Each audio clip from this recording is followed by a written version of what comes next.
There's been a lot of focus of the 15-inch MacBook Pro on my channel recently, but today I want to bring attention to the 13-inch device.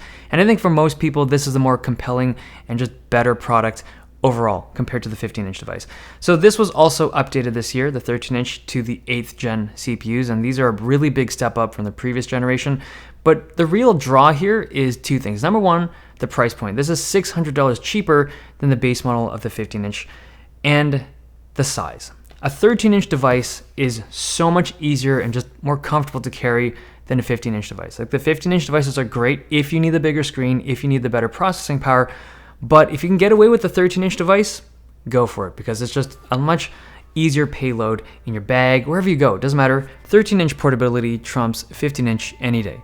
The hardware isn't drastically different from last year's model, right? It's faster, obviously, from the new CPU, and the GPU got a small clock bump, but battery life is the same despite having a slightly bigger battery, still has super fast storage, still has an excellent screen, touch bar for the touch bar fans. The speakers, however, are redesigned. They were always excellent, but now they're slightly cleaner, and all 4 USB-C ports now support Thunderbolt 3.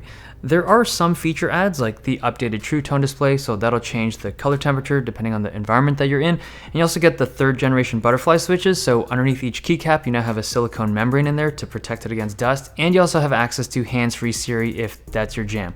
So the processing power in the 8th gen CPU in here is a huge step up because of the core count. So this is now running 4 core CPUs instead of the 2 core CPUs from previous generations, and that's a big difference. Depending on your workflow, you can hit like 40 to 60% improvement compared to the previous generation.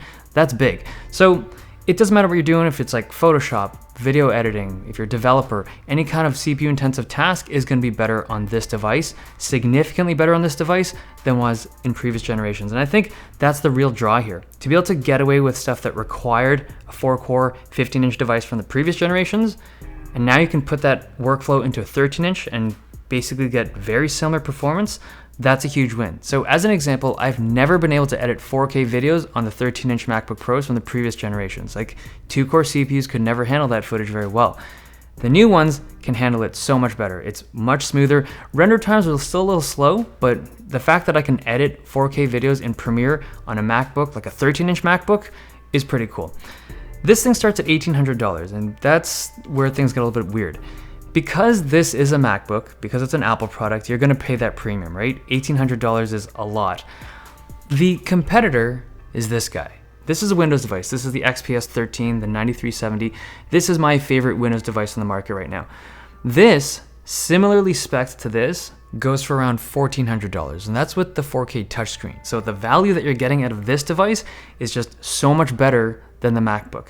So this makes the whole decision between like, should you get this or should you not, difficult, because if you're comfortable on either platform, like either a Windows device or an Apple device, then my gut feeling is just go for the Windows device because it's just so much better in value, just raw value.